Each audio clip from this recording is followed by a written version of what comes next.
Bonjour à tous et bienvenue à cette webconférence qui portera aujourd'hui sur les soft skills dans le Lean Management. Alors, je suis Camille Lambert, chargée de projet marketing digital au sein d'XL Group. Et aujourd'hui, la session sera animée par un de nos consultants, donc Ronan Inidi, qui est également directeur associé Master Black Belt Lean. Alors, sachez que vous pourrez poser vos questions tout au long de la session via le module de chat qui se situe en bas à droite de votre écran. Et nous garderons à peu près 15 minutes à la fin pour y répondre. Concernant les slides, ils vous seront envoyés dans la journée et le replay sera disponible sur notre chaîne YouTube et sur notre site internet d'ici quelques jours. Alors, en introduction, je vais vous présenter brièvement la société XL Group. Alors, nous sommes un cabinet de conseil et de formation spécialisé dans le domaine de l'excellence opérationnelle. Nous sommes implantés en France depuis 30 ans et nous avons une antenne à Paris, Grenoble et Rennes. Et nous avons également une filiale en Suisse depuis 2014. Alors, je ne vais pas en dire plus et je vais maintenant laisser la parole à Ronan et je vous retrouve en fin de session pour les questions. Je vous souhaite à tous une bonne webconférence. Bonjour à tous, vous m'entendez Camille, c'est bon? Oui, on t'entend super bien Ronan, c'est bon. Ok, donc c'est parti. Donc je commence par le sommaire pour balayer un petit peu la façon dont on va traiter ce sujet pendant l'heure qui va suivre. Tout d'abord, on va parler en introduction du contexte d'une démarche Lean ou d'une transformation qui est en cours pour recadrer le sujet des soft skills dans le domaine de l'amélioration continue et de l'excellence opérationnelle. Ensuite, on passera quelques slides sur la notion de gestion du changement qui nous amènera ensuite à ouvrir cette panoplie de leviers supplémentaires sur les soft skills de manière plus générale. Et on finira à la fin sur 4 exemples d'outils Lean très précis avec lesquels on fera un lien avec des soft skills, elles aussi très précises, en prenant du jargon de coach et de coaching sur des éléments qui permettent de débloquer des situations dans certains points d'animation de chantier ou de démarche Lean. Donc, pour le contexte, il y a juste quelques slides, il y a à tout casser 3-4 slides. On a une démarche de transformation, on essaye de lancer des actions en amélioration continue pour 5 thématiques principales. La première, c'est de développer ses performances. Une entreprise est là pour performer pour se maintenir et gagner de l'argent, puisque c'est le but d'une société. Créer de la valeur pour développer la satisfaction du client. Transformer son fonctionnement pour être de plus en plus agile, de plus en plus flexible, de manière à s'adapter plus facilement. Optimiser ses coûts et les capitaux engagés, bien sûr. Et le dernier point qu'on peut citer, c'est s'appuyer et développer la richesse humaine. C'est donc sur ce point qu'on va revenir tout au long de la webconf sur la gestion des soft skills, puisque c'est cet appui sur l'approche humaine qu'on va vouloir développer ou en tout cas souligner son importance. Alors, si on regarde, alors c'est une vision comme une autre, mais j'ai choisi l'œil de Deming, pour ceux qui le connaissent, peut-être via la roue de Deming. Deming disait qu'il y avait, ou qu'il y a toujours d'ailleurs, 3 catégories de thématiques à traiter dans une démarche de transformation. La première qu'il citait, c'était la compétence et le savoir. Donc, il faut capter la voix du client, optimiser les flux pour les améliorer et piloter l'activité en embarquant l'ensemble des équipes. Dans ce premier point, on se rend compte qu'on ne peut pas parler de tout ça sans parler de l'humain. Le client est un humain, les hommes qui vont composer l'organisation dans laquelle on travaille sont des humains, et dans les flux, il y aura aussi des flux d'informations, des flux physiques, qui bien sûr impliquent des hommes. Le deuxième point, c'est la culture de l'entreprise et l'approche humaine. Là, il y a déjà le mot humain dans le titre. L'approche était décrite par un disciple de Tashi Ono avec ces 3 thèmes qui disaient « Allez voir sur le terrain, ayez une approche résolution de problème » avec la phrase « Demandez pourquoi » et ayez toujours le respect des équipes quand vous intervenez et quand vous interagissez avec eux. Encore une fois, dans cette deuxième thématique, on se rend compte que l'humain est vraiment au cœur, puisque le terrain, c'est là où sont les humains. La résolution de problèmes et le demander pourquoi, ça permet de créer un échange entre les humains. Et bien sûr, le respect, c'est quelque chose qui s'attache à l'humain de manière générale. Et le troisième point, c'est le système tel qu'on va le construire. Et là, on parle des rôles et responsabilités, on parle de la clarté de l'organisation et des standards qui vont y être associés, et on parle de l'agilité et du souci qu'on doit avoir au quotidien de créer une organisation apprenante. Là, encore une fois, en décrivant une démarche de cette manière-là, on se rend compte, encore une fois, que l'humain est au cœur. Un dernier slide pour s'en persuader, le suivant. Chez Excel et ailleurs aussi, on a l'habitude de décrire les 3 clés d'une démarche réussie avec ces 3 points que je vais citer maintenant, c'est-à-dire le juste nécessaire, faire juste le nécessaire quand c'est nécessaire, l'intelligence collective, exploiter les compétences de chacun, les potentiels de chacun dans les actions qu'on va lancer, et la remise en cause permanente. Être capable de remettre en cause la façon dont on travaillait avant et cesser de se dire, comme on l'entend souvent quand on intervient au conseil, non mais chez nous c'est pas comme ça, chez nous on ne pourra pas parce que chez nous c'est comme ça. Donc il ne faut vraiment pas avoir cette remise en cause. Ces 3 axes-là, si on les décline en compétences, on va dire, on a un mix entre le savoir, le savoir-faire et le savoir-être. Donc le savoir et le savoir-faire, c'est bien sûr plus le savoir en termes de théorie, le savoir-faire en termes de compétences de déploiement. Et là, les soft skills, ce sur quoi on va revenir plus précisément sur la suite, ça va être sur le savoir-être. C'est-à-dire cette capacité à se remettre en question au niveau personnel et au niveau global, et puis d'utiliser l'intelligence collective pour aller interagir avec les personnes en comprenant comment elles fonctionnent et comment aussi nous fonctionnons, parce que si on ne s'écoute pas soi-même, on aura du mal à écouter les autres. Ce premier slide est un peu compliqué, mais on va l'expliquer ensemble. En orange, on retrouve des attitudes qui vont découler de la tendance qu'on voit sur les axes que je vais décrire. Et en bleu, on revoit quelques outils qu'on peut retrouver dans le lean management de manière générale. Les axes, je vais les décrire en premier. L'axe vertical, on a donc l'implication dans la démarche de la personne. C'est une façon de voir si, en bas de l'axe, la personne avec qui on travaille est passif ou si elle est active dans la démarche. Et l'autre axe, c'est la confiance que peuvent avoir les personnes en eux-mêmes et aussi dans l'organisation dans laquelle ils interviennent. Si on est à gauche, on a une confiance qui est basse. Si on est à droite, on a une confiance qui est haute.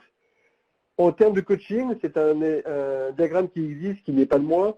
On a donc, si on a une confiance faible et qu'on est très actif, on va être inquiet puisqu'on va être impliqué, mais on ne va pas être confiant, donc on va s'inquiéter.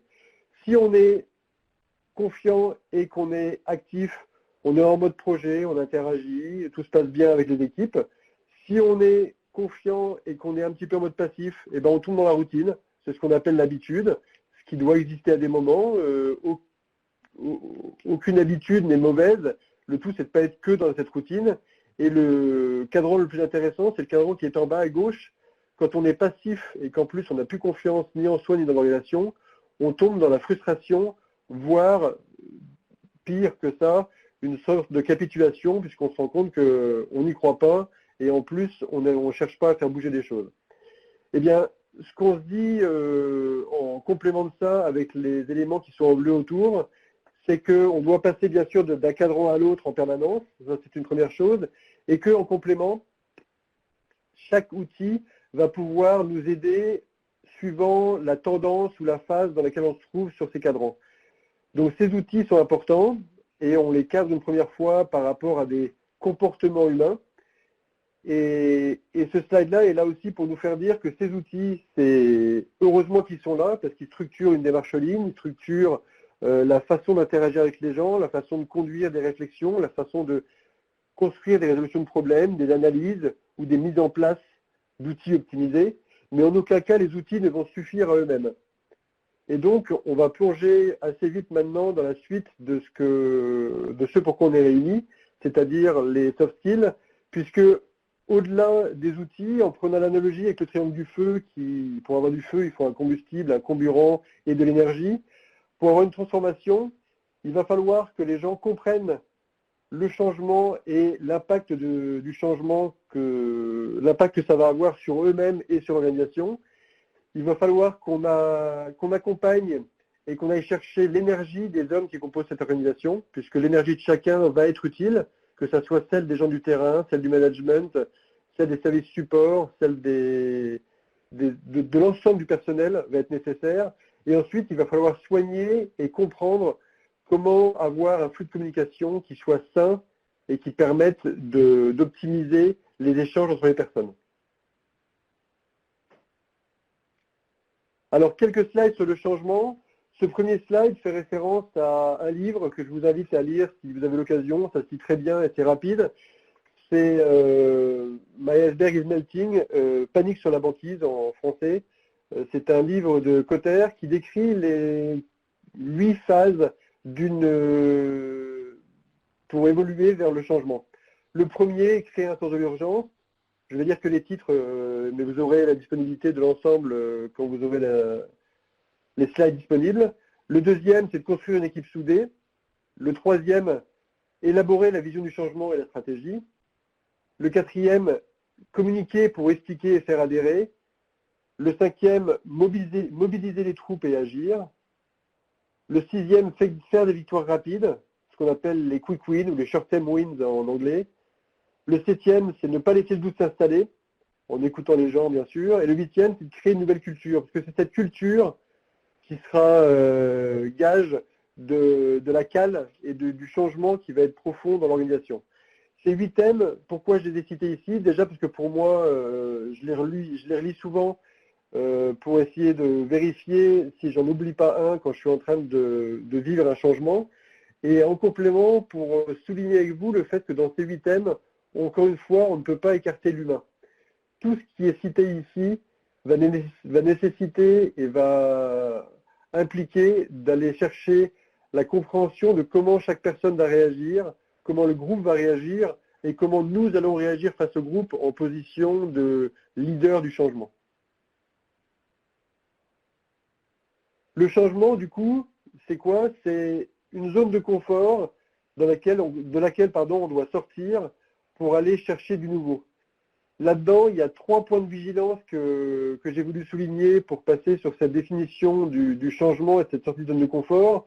Le premier, c'est bien sûr, il faut aller chercher cette zone d'inconfort. Beaucoup de personnes disent en ligne, par exemple, que pour faire un Kaizen, il y a un moment où il faut se sentir, entre guillemets, pas bien, puisqu'on doit aller dans cette zone d'inconfort pour aller chercher du nouveau et du potentiel. Ceci dit, il faut équilibrer entre l'inconfort, qui est lié à la peur du changement, et des stabilisations ponctuelles qu'on va faire dans le changement, qui peuvent par exemple être faites par le biais des standards ou de référentiels communs ou de partage ou de mise en commun de bonnes pratiques, de manière à pas non plus partir à l'aventure dans une zone d'inconfort et que ça devienne une jungle où tout le monde se perd et tout le monde se met en panique. Le deuxième point que je souhaitais souligner, c'était le principe du petit pas. Certaines personnes disent par exemple qu'un saucisson se mange plutôt en tranches, et c'est un peu le même principe dans une démarche et une transformation. Si on cherche à faire la totalité du changement en très peu de temps ou à aller trop vite, on perd les personnes et on peut aller à l'échec. Si on travaille par petits pas, on s'assure qu'on va aller faire des étapes intermédiaires, que dans ces étapes intermédiaires, on va s'assurer que tout le monde est encore embarqué et que personne n'est en train de se perdre. Et le troisième, c'est le principe de la cale que ceux qui connaissent Excel ont dû entendre maintes fois chez Excel. C'est assurer la pérennité des actions. Quand on met des choses en place, c'est de mettre des cales en place pour que ces choses-là se maintiennent dans le temps et puissent perdurer pour pouvoir aller s'attacher à travailler sur d'autres sujets et que cela vive de même par les cales qu'on aura mises. L'avant-dernier slide sur la notion de changement, c'est ce pont du changement qui va nous faire échanger ensemble sur la notion de changement entre la partie management et la partie terrain. Je m'explique via ce slide. Basé sur des valeurs communes qu'on a déjà, je pense, citées sur les slides précédents et dont la plus importante est le respect des personnes, sur l'axe de droite de ce pont, on a la partie qu'on peut associer plutôt au pilotage et au management. Le management, dans son rôle principal, est là pour donner une vision aux équipes, pour pouvoir aller les projeter sur un avenir.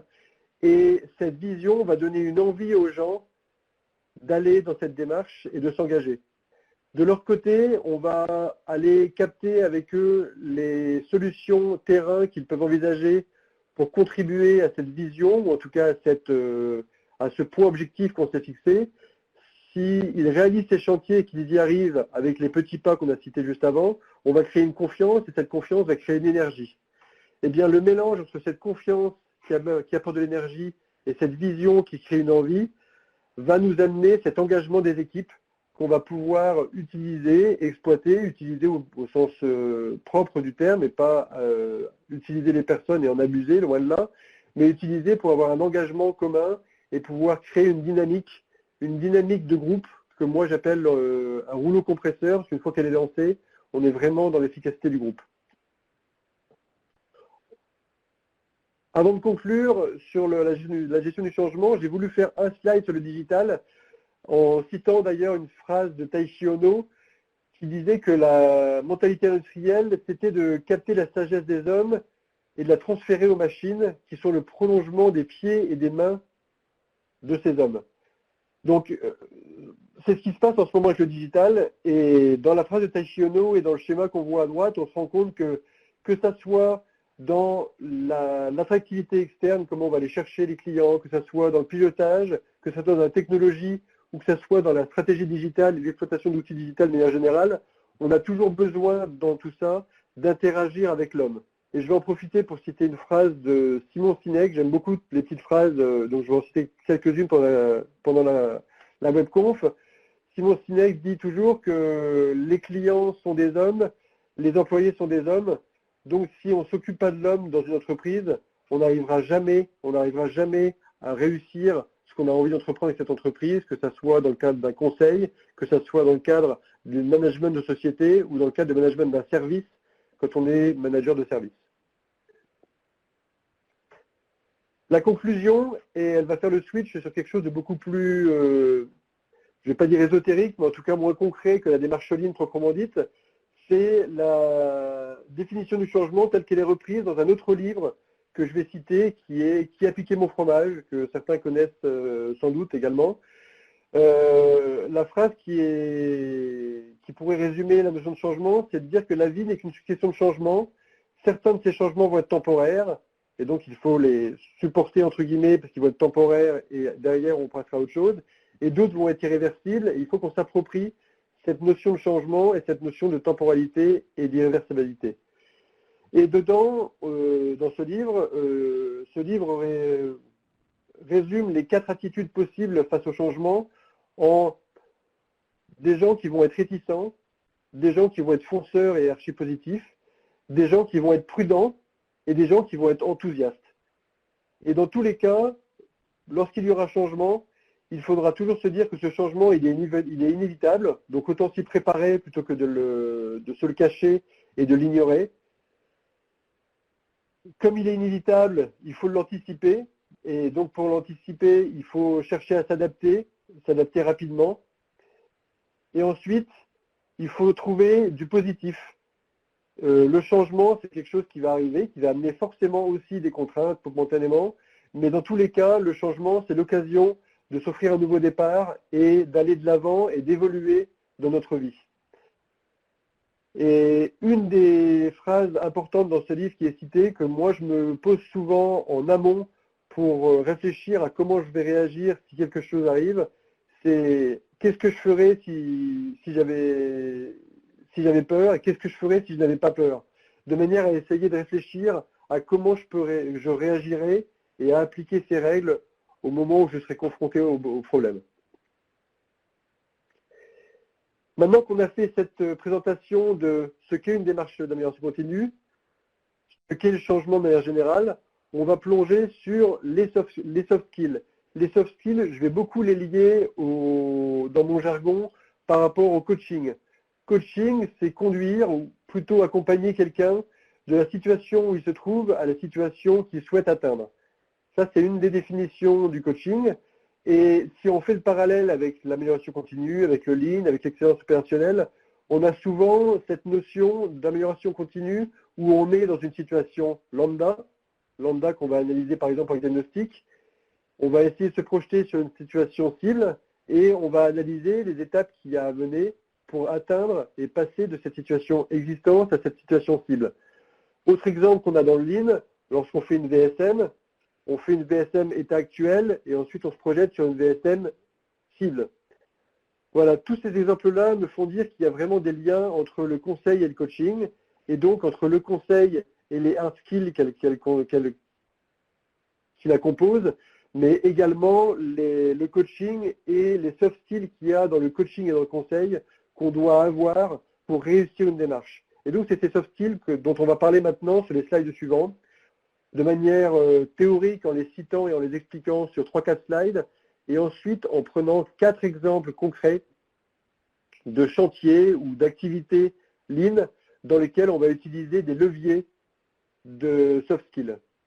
Donc les soft skills, clairement, on va les exploiter, et on va les exploiter parce que dans un accompagnement du changement, il y a toujours 3 étapes qu'il faut dérouler, et dans ces 3 étapes, on va retrouver des exploitations nécessaires de soft skills pour embarquer les équipes.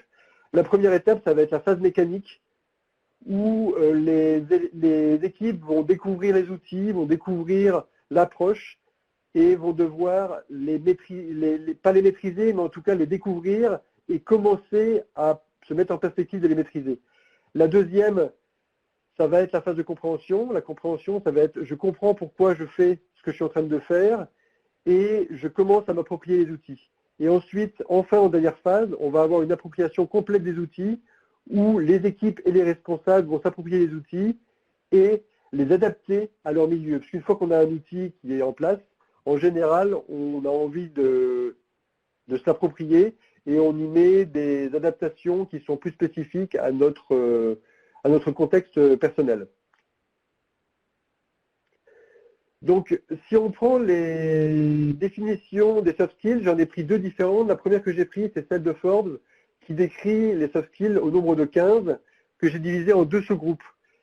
Le premier sous-groupe qui est ici, alors j'en ai sélectionné 7 sur les 15, ce sont des soft skills qui peuvent être assez naturellement développés en appliquant les outils du Lean et l'approche excellence opérationnelle, l'approche amélioration continue.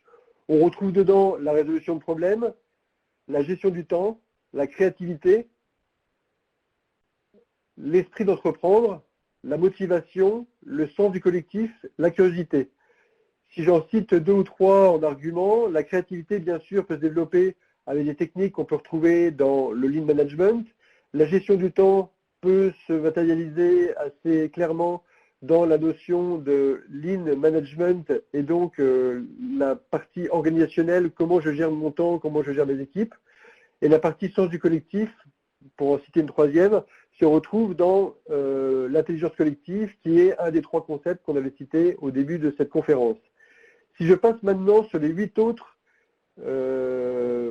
soft skills définis par Forbes, on rentre sur des notions de confiance, d'intelligence émotionnelle, d'empathie, de communication, de gestion du stress, d'audace, de vision et de visualisation et de présence. Là, on se rend compte, alors certaines de ces soft skills pourraient très bien basculer d'une catégorie à l'autre, mais on se rend compte quand même que dans cette liste-là, on est sur des choses qui sont beaucoup plus dans le comportement humain, la posture qu'on va pouvoir avoir et la façon dont on va analyser la réaction des personnes. Donc là, on est vraiment dans les soft skills qu'on ne va pas pouvoir exploiter, contrairement à celles qu'on a vues précédemment, avec une application, entre guillemets, directe et trop limitée du Lean, sans aller exploiter la partie soft skill qu'on voit dessous. Et c'est celle-là qui, pour moi, est de plus en plus intéressante, plus je vieillis, entre guillemets, ou en tout cas plus je prends l'expérience, c'est que les outils, bien sûr, il les faut, et l'expertise, qu'on soit en supply chain, la DDMRP, qu'on développe beaucoup chez Excel en ce moment, qu'on soit sur des outils plus techniques au niveau de la VSM, ou plein d'autres outils, bien sûr, ceux-ci sont nécessaires, mais en complément de ça, évidemment, il est très important d'aller travailler ces soft skills et la façon dont on va pouvoir interagir avec les gens pour les embarquer. Un autre exemple qui a été pris ici, c'était une autre façon de voir les soft skills, décrit autrement, donc avec la créativité, le time management, la négociation et la motivation qui sont en bas, qu'on peut considérer accessibles via le Lean. Et en haut à droite, on retrouve la communication, l'empathie, le coaching et la motivation, où là, on se rend compte que c'est encore des choses qui vont être à travailler un petit peu différemment et en tout cas plus en interaction avec l'être humain. J'ai mis en parallèle de ça, à droite, les différentes intelligences qui existent. J'ai voulu faire le parallèle entre les deux, puisque les intelligences sont décrites par Howard Gardner comme 8 intelligences potentielles que je vous laisse découvrir ici. Et je vais faire une petite analogie qui, moi, me paraît intéressante. Quand on parle d'école, et intéressant en ce moment dans le cadre de ce qu'on vit avec le confinement, puisque les étudiants travaillent de manière un peu différente à distance. La structure scolaire actuelle exploite très très peu ces intelligences dans la communication et dans l'apprentissage des élèves. Et certaines études révèlent que si on utilise plus que les 3 ou 4 intelligences qui sont exploitées aujourd'hui dans la pédagogie classique scolaire, on diminue l'échec scolaire de manière drastique et on peut amener beaucoup plus de personnes à réussir leurs études et à réussir leur vie, puisque c'est bien plus important encore que de faire ses études. Eh bien, l'analogie que je me tente de faire, c'est de se dire que dans le monde industriel, c'est la même chose. On a un certain nombre d'intelligences qu'on peut utiliser, et si on va capter plus de ces intelligences, on augmente les chances de pouvoir amener les personnes à performer et à contribuer à la performance de l'entreprise. On attaque maintenant les 4 exemples que je voulais citer avec vous. Le premier exemple que je veux prendre, c'est la résolution de problèmes. Alors la résolution de problèmes, je vais la mettre en exergue parce qu'elle était un des basiques qui avait défini les maîtres du Lean, j'ai envie de dire au tout début. Le Lean et l'amélioration continue a été mis en place à la base au Japon pour aller pallier à un retour de guerre difficile dans les industries où le standard était fondamental et la résolution de problèmes était fondamentale pour pallier au manque de compétences lié à l'absence d'un grand nombre de personnes dans les entreprises. Eh bien, ce why, ce pourquoi qui est lié à la résolution de problèmes, il est aussi présent dans le coaching au quotidien. Et Simon Sinek, encore une fois, je cite beaucoup parce que je m'intéresse beaucoup à cette personne en ce moment, le résume avec ces 3 mots, why, how, what, donc pourquoi, comment et quoi. C'est vraiment dans cet endroit-là qu'on doit se poser la question et qu'on doit aller chercher le comment, le pourquoi d'abord, bien sûr, mais après, pour se mettre en dynamique, c'est comment faire pour aller de l'avant et comment faire pour être mieux plus tard. Et en termes de posture managériale, on a à gauche des bonnes pratiques qu'on retrouve qui sont de donner du sens aux équipes, de développer l'autonomie, d'ouvrir l'information, de développer l'agilité et les approches itératives et d'insister sur le droit à l'erreur. Eh bien, ces postures managériales qui relèvent du coaching managérial, on se rend compte qu'elles s'appliquent parfaitement à la résolution de problèmes parce que si on n'applique pas ces principes-là, on ne s'y retrouve pas. Et le dernier point que j'ai voulu citer, c'est ce qu'on appelle les éléments de confiance. C'est un extrait d'un Harvard Business Review qui est quelque chose de très très intéressant à visiter si vous ne connaissez pas. Les éléments de confiance qui génèrent la confiance sont principalement pour Harvard la relation saine et positive entre les personnes, prendre des décisions pour le groupe qui sont équilibrées entre l'intérêt individuel et l'intérêt collectif, et orienter et avoir une consistance dans la définition de la stratégie et des choix qui sont faits en fonction de cette stratégie. En synthèse, ce qu'on se dit ici, c'est que quand on fait de la résolution de problèmes, on doit développer ensemble notre capacité à comprendre qu'on ne sait pas et à apprendre et à construire ensemble des solutions afin de créer des interactions positives entre les personnes. C'est vraiment cette notion-là et on se rend compte que l'outil résolution de problèmes qui peut être décrit de manière assez technique avec le QQQCP, avec l'Ishikawa, avec tous ces éléments qu'on connaît, on peut le relier à des phénomènes ou en tout cas à des soft skills et des approches coaching qui sont très proches. C'est confirmé par le slide suivant. Quand on regarde ce cycle du changement, on peut catégoriser, je dirais, une résolution de problème par le fait de former les gens à une résolution de problème, les impliquer, les faire participer, et ensuite communiquer autour du groupe et en dehors du groupe. Et en fait, on se rend compte qu'au-delà de ça, il y a des rôles et des responsabilités à développer, des analyses à faire sur qui est en train de rentrer dans l'action et qui se met en posture d'attente, d'évaluer le niveau d'engagement des gens et d'évaluer l'aptitude au changement des gens. Et là, on se rend compte qu'à nouveau, entre conseil et coaching, on est sur une espèce de frontière floue sur laquelle on va jouer en permanence pour travailler le changement et l'embarquement des personnes. Deuxième exemple que je vais prendre, c'est le pilotage. Le pilotage au niveau stratégique et au niveau pilotage terrain. Il y a quelques bonnes pratiques qui ont été citées. Les bonnes pratiques que je cite ci-dessous, c'est des visions de Patty McCord, qui est la responsable des ressources humaines de chez Netflix, qui disait que pour embarquer des personnes, il fallait intégrer, je dirais, 5 messages principaux. Le premier, c'est qu'on est tous des adultes. On est tous aussi des enfants, encore un petit peu, je l'espère, mais en tout cas, on est tous des adultes et dans nos relations, on doit chercher à se parler au maximum de adulte à adulte. Le deuxième sujet, c'est que le boulot du management, ce n'est pas de contrôler.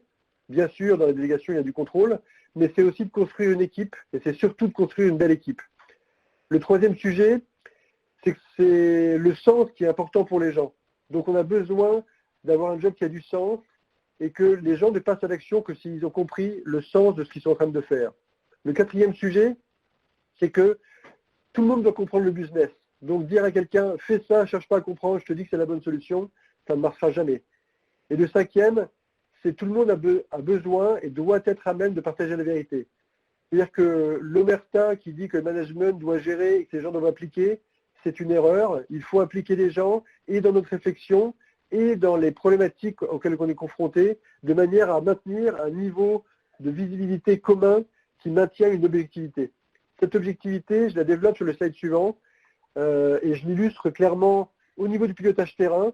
Quand on fait des points top 5, quand on fait des points top 15, top 30, des MDI, peu importe les noms qu'on peut donner, quand on fait des passages de consignes, quand on fait des tours de terrain, on est en train de créer cette objectivité commune, cette objectivité autour de faits, autour de rituels, autour de chiffres, autour d'actions concrètes qu'on va mettre en place.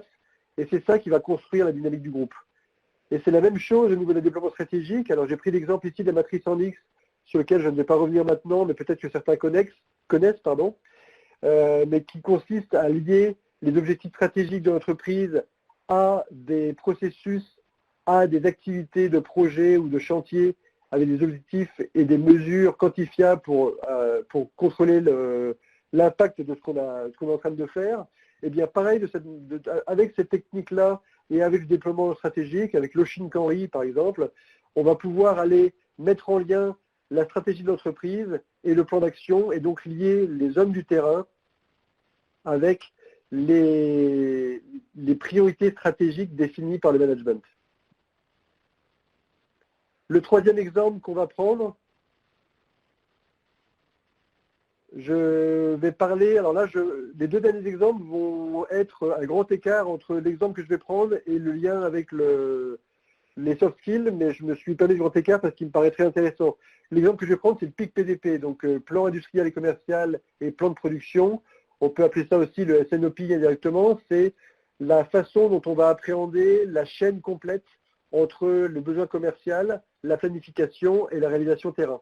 Avant de revenir à ce PIC PDP, je vais vous donner 3 outils de coaching qui pour moi sont géniaux et fondamentaux à mon avis, qu'on devrait tous apprendre et que j'ai malheureusement moi appris trop tard et j'aurais aimé les avoir plus tôt dans ma carrière et dans ma vie personnelle également. Le premier, c'est le triangle dévastateur de Cartman. Cette théorie consiste à prendre conscience que quand on est en conflit avec des personnes ou avec une personne, on va avoir une tendance à se mettre soit en position d'agresseur, pour essayer de prendre le dessus sur la personne, soit en position de victime, soit en position de sauveur. Suivant la situation dans laquelle on va être, on va passer d'un rôle à un autre. Mais dans tous les cas, quand on tombe dans le triangle de Cartman, on perd au minimum, comme disait Berne, qui est un théoricien du coaching, on va perdre au moins plus de 50% du potentiel de communication dans l'équipe ou dans les deux personnes qui interagissent et qui sont dans cette posture d'agresseur, de victime ou de sauveur. Le deuxième, c'est le filtre de Socrate.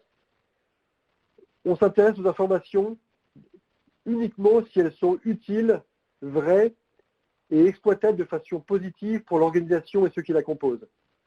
C'est quelque chose de très intéressant pour éviter de se polluer avec 15 000 choses qui sont de la petite information perturbante, je dirais, qui vient polluer les équipes. Et le troisième, c'est les accords Toltec, que je vais citer également. Le premier, c'est avoir une parole au maximum impeccable, ne jamais faire de quelque chose une affaire personnelle, éviter de faire des suppositions et toujours faire de son mieux. Dernièrement, il y a un cinquième accord qui a été ajouté qui était « soyez sceptiques, mais apprenez à écouter ». C'est-à-dire, il faut écouter, mais pas non plus avaler tout ce qu'on entend de manière naïve et simple.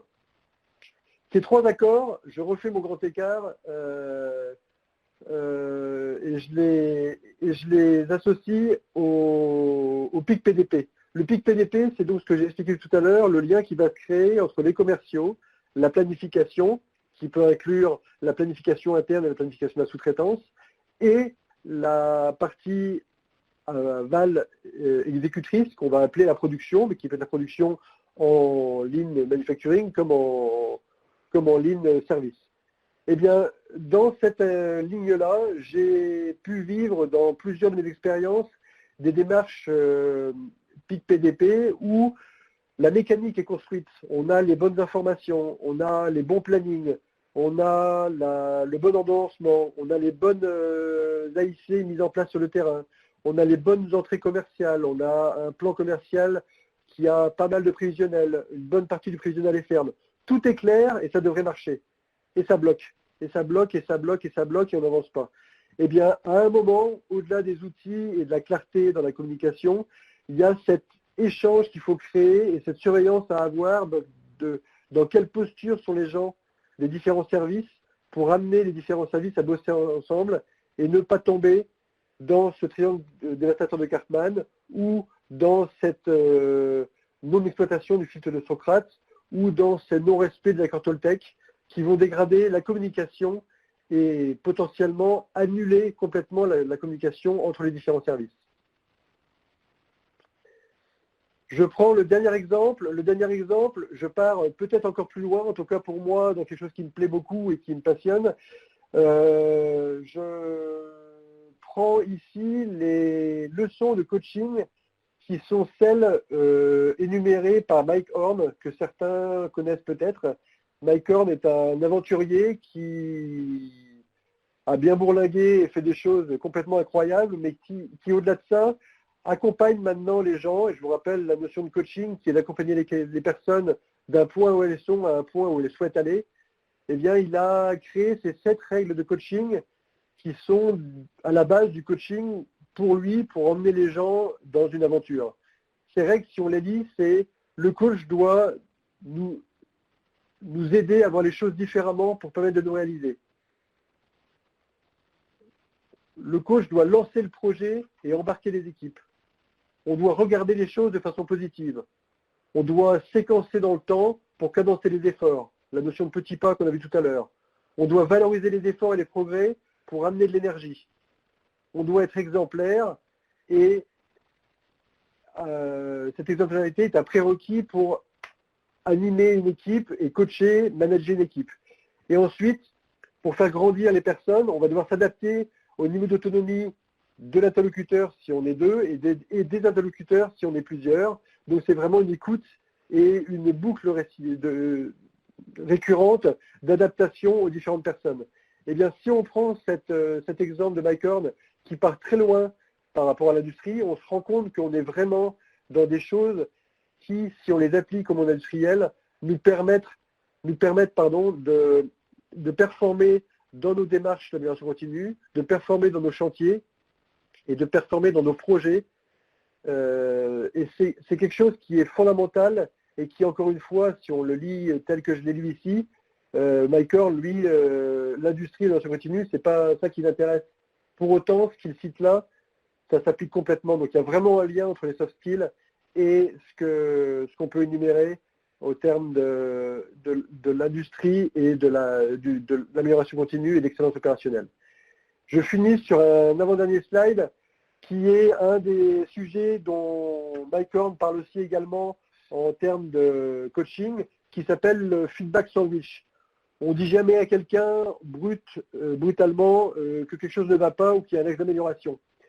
On a toujours un besoin d'aller emballer, entre guillemets, ce qu'on communique dans un sandwich de positif. Positif dans les actions réalisées et positif dans les perspectives à venir. Ce sujet qui est abordé en coaching et qui fait partie pour moi des soft skills dans la communication, pour maintenir un contact dans la communication, et on peut parler de tuyaux de communication qui doivent se maintenir, comme on l'utilise parfois dans le jargon de coaching. Eh bien, c'est la même chose, on doit avoir ce maintien de contact dans le coaching avec le positif qui doit englober des actes d'amélioration qu'on va partager. Le but de tout ça, c'est de sortir gagnant et de continuer à rester dans la dynamique de motivation. La dynamique de motivation, elle relève de ces soft skills, et une de celles que moi j'ai envie de citer, qui n'était pas dans ce qu'on a cité avant, mais qui me paraît fondamentale, c'est celle de la persévérance. J'ai lu un petit truc il n'y a pas longtemps qui me paraît intéressant de partager. Un lion, quand il part chasser, ce qui est une des façons de voir son activité, pas la seule, il va échouer 7 à 10 fois. Mais il va continuer à chaque fois d'y aller. Parce qu'il sait qu'il a besoin de cette nourriture pour vivre. Comme on a besoin de s'améliorer pour se mettre en dynamique. Eh bien, il a beau rater 7 à 10 fois, il continue. Et malgré ses 70% d'échecs, on va dire, eh bien, il continue et il attaque. Les personnes peuvent aller chercher ça au fond d'eux, mais si on ne les aide pas à aller chercher cette énergie pour cette persévérance, on risque de passer à côté de quelque chose. Et dernier exemple que je vais citer, c'est cette notion de travail. Je pense vraiment que cet humain et ces soft skills qui sont liés aux humains sont fondamentales. Pourquoi? Parce que, bien sûr, au travail, on se lève le matin, on sait qu'on doit aller travailler, mais je pense que la motivation pour aller au travail, elle relève principalement de l'interaction qu'on a avec les personnes. En fait, on se lève et on va travailler pour les personnes avec qui on travaille. Je suis de plus en plus persuadé de ça, et c'est pour ça d'ailleurs que moi je m'éclate chez XL, c'est que j'ai des échanges avec XL, avec des gens passionnants, où on cherche à construire au maximum ce type de relation qu'on vient de décrire ici. Et c'est en allant chercher cet intérêt d'échanger avec les personnes et la richesse de l'échange avec les personnes qu'on mettra en dynamique ces entreprises. Voilà. C'est une conclusion de mon côté qui m'amène à vous dire que dans les activités d'XL, on a des formations les managers, on a dans notre Black Belt, déjà dans le Green Belt, mais aussi encore plus dans le Black Belt, une intégration de ces dimensions humaines qui sont faites de manière à bien les intégrer et à mettre toutes les chances du côté des gens qui vont se former chez nous et appliquer après ça en autonomie dans leurs entreprises ou dans leur activité. Et ensuite, bien sûr, dans nos démarches de conseil, tous ces modes d'action qu'on vient de décrire là, on les mixe avec les outils du Lean qu'on peut voir dans d'autres conf calls ou d'autres webconférences auxquelles vous avez assisté, de manière à exploiter tous ces leviers qui sont les leviers techniques du savoir et du savoir-faire, et les leviers soft skills qui sont plus orientés sur le savoir-être. J'espère que tout ce qu'on s'est dit là vous a intéressé. Je suis ouvert aux questions s'il y en a, et je répondrai aussi en complément, je pense, la semaine prochaine lors d'une activité complémentaire qui sera ouverte en échange ouvert avec des participants pour prolonger cette discussion avec certains si ça vous intéresse. Je te laisse reprendre la main, Camille. Oui, Alors, merci beaucoup Ronan pour cette présentation. C'était très riche. On a eu beaucoup de questions. Donc, je pense qu'on n'aura pas le temps de répondre à tout. Mais comme tu l'as dit, voilà, on organise dès la semaine prochaine des sortes de weblines. Ce sera en fait des moments interactifs où vous pourrez vous connecter et poser les questions que vous avez envie à nos consultants. Donc, du coup, ce sera l'occasion, si on n'a pas pu répondre à votre question, de poser à ce moment-là. Alors, on va passer justement donc, à la session de questions-réponses. Alors, première question pour toi, Ronan. Une personne demande comment évaluer le positionnement inquiétude, projet, habitude, frustration.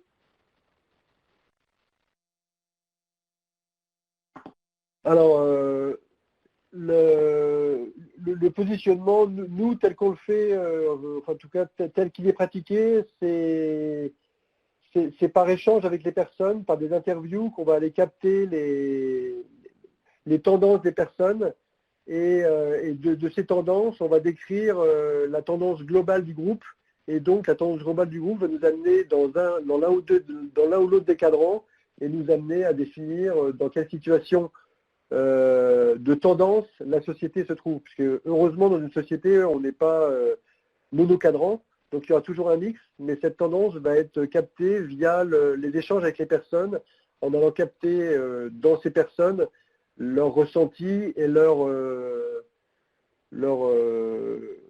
convictions internes. Très bien, merci. Alors, une autre question. Comment réussir le changement quand la direction prétend vous supporter, mais que dans la réalité, vous êtes un peu livré à vous-même?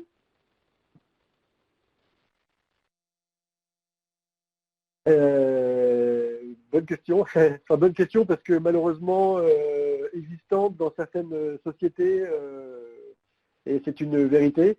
Je ne vais pas faire du commercial là-dedans, mais je vais quand même dire quelque chose qui peut y ressembler. Je pense que c'est une des richesses du conseil, c'est que quand des choses comme ça arrivent, en général, le consultant ou la boîte de conseil qui peut intervenir avec vous a les leviers pour aller dire ce genre de vérité et le dire de manière désintéressée, sans tomber dans le conflit ou le triangle de Karpman que je citais tout à l'heure entre les employés et la direction, l'école bleue, l'école blanc. Il faut vraiment avoir cette position tierce, cette position méta, et soit on peut l'avoir dans la société, soit il faut aller la chercher dans un œil extérieur. C'est pour moi en tout cas une des pistes à creuser pour remettre de l'objectivité sans tomber dans ce conflit, ce débat, encore une fois, direction-employé, qu'il est difficile d'éviter quand tout se passe en interne dans l'entreprise. Comment détecter des soft skills chez un candidat lors d'un recrutement? Alors, je ne me permettrai pas de répondre à ce genre de questions en détail. Je ne suis pas recruteur. Alors, bien sûr, dans mon métier aujourd'hui et dans l'activité d'Ixelles, j'ai recruté plein de personnes et dans mon passé avant aussi. Mais je ne suis pas la bonne personne pour répondre aux compétences en termes d'interview ou de recrutement pour décrire les techniques de recrutement. Je ne me permettrai pas ça dans ma position actuelle. Très bien. Alors, ensuite, on a une personne qui demande si tu peux expliciter la position méta.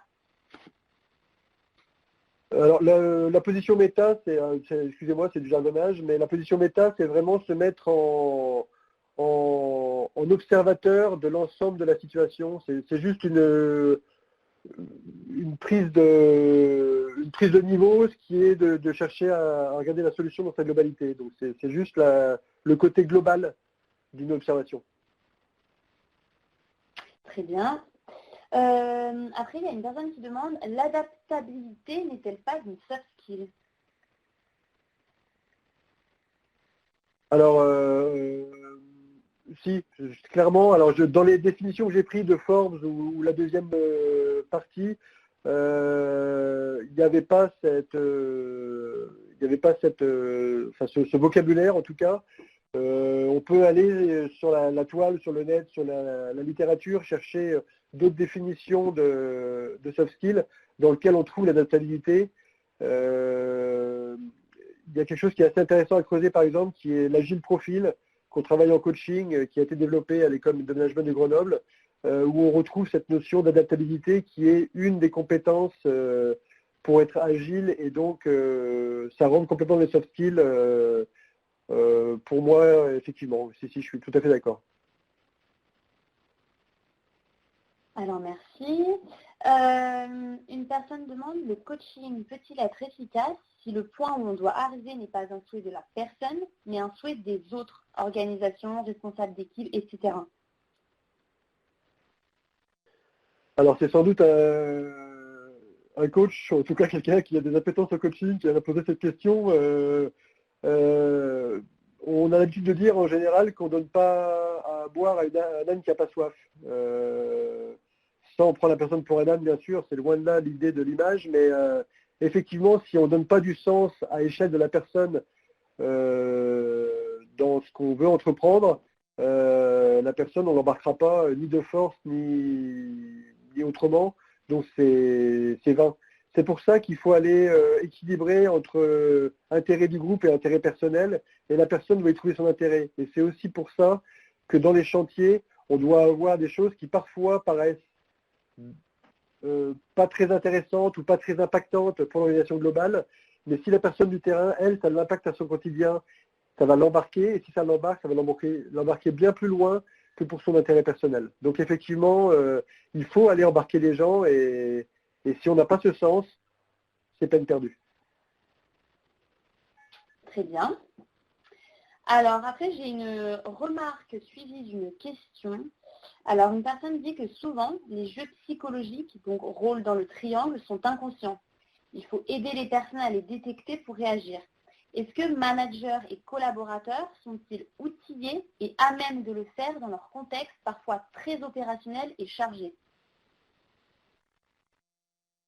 Alors certainement pas suffisamment, mais ça fait partie de l'évolution de l'entreprise, à mon avis, de développer ça et d'apprendre à le faire. Et au passage, je pense à des exemples de clients chez qui j'interviens en ce moment.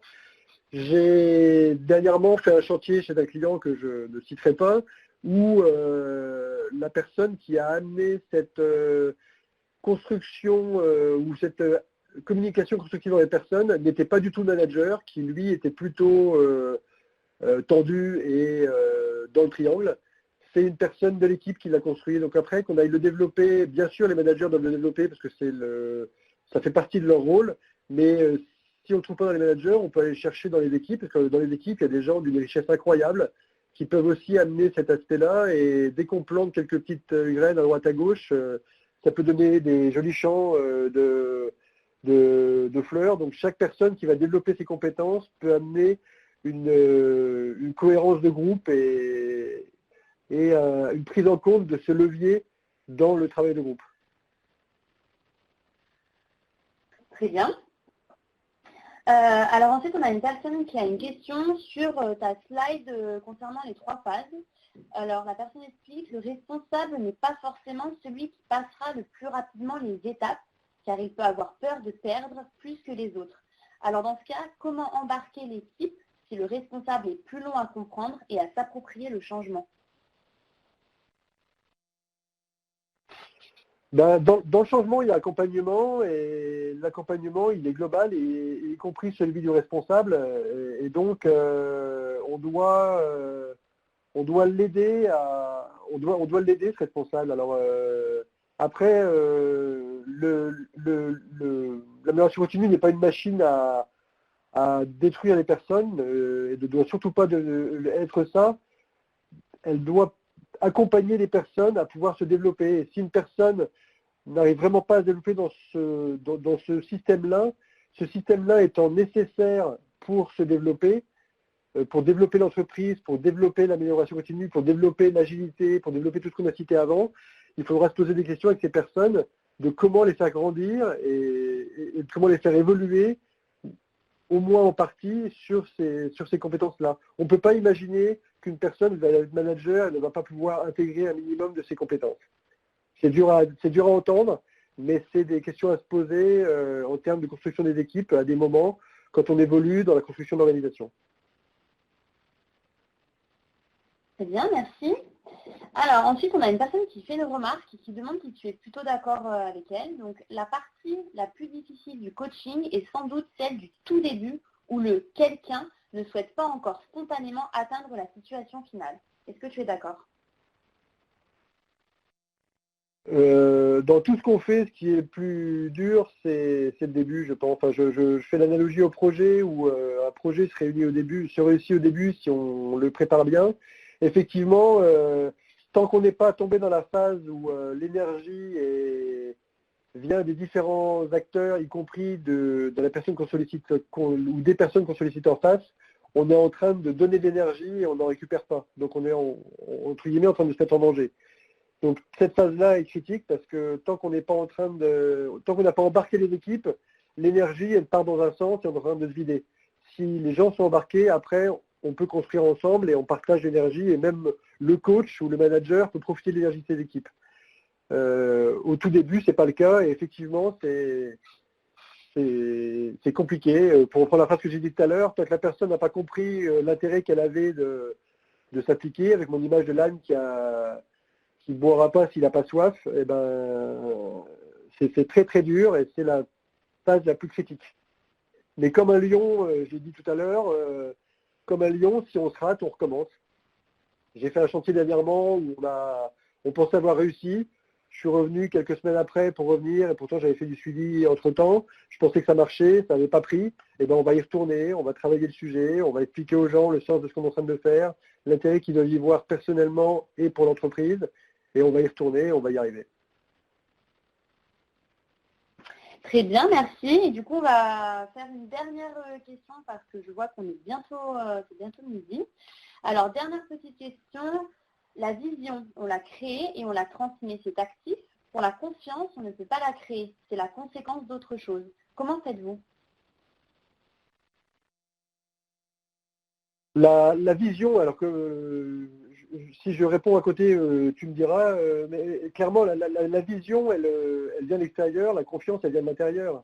La confiance, c'est la personne qui va se construire en se mettant dans l'action et en réussissant des petites étapes, des petites victoires, des avancées.